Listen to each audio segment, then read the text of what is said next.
Steve Newport's Alzheimer's disease has slowed considerably.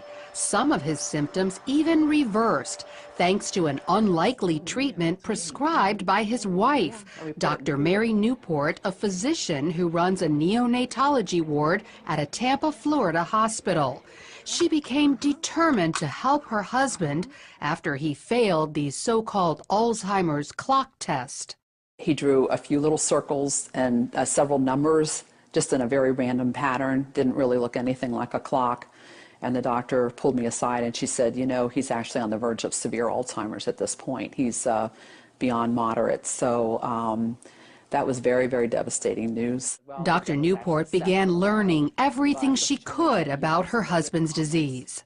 It appears to be a type of diabetes of the brain, and it's a process that starts happening at least 10 or 20 years before you start having symptoms. And it's very similar to type 1 or type 2 diabetes in that you develop a problem with insulin.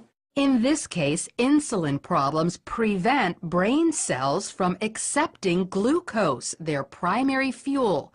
Without it, the cells eventually die. But there is an alternative fuel, ketones, which the cells easily accept.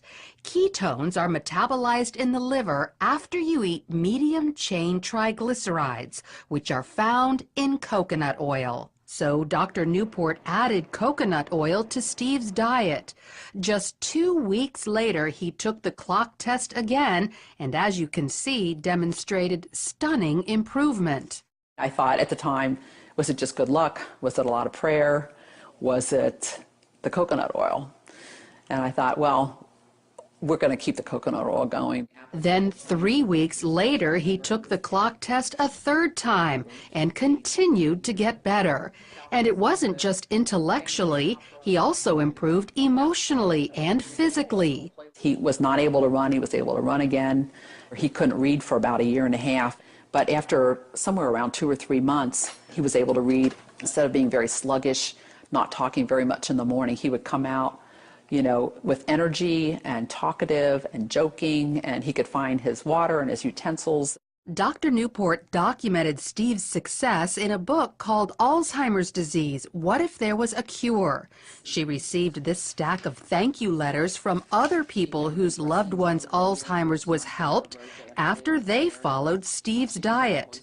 And while coconut oil is encouraging, there's actually something much more powerful. A team of biochemists led by Professor Kieran Clark at England's Oxford University have developed a ketone ester that packs a punch 10 times greater than coconut oil. It reaches quite considerably higher levels, and you can get whatever levels you want depending on how much you drink. The problem is they need millions of dollars to mass produce it.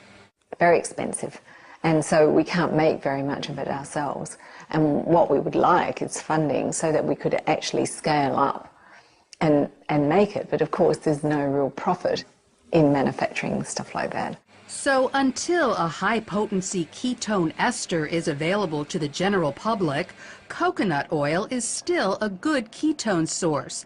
Just make sure it's pure, non-hydrogenated. Avoid any hydrogenated oil, which is the same thing as dangerous trans fat.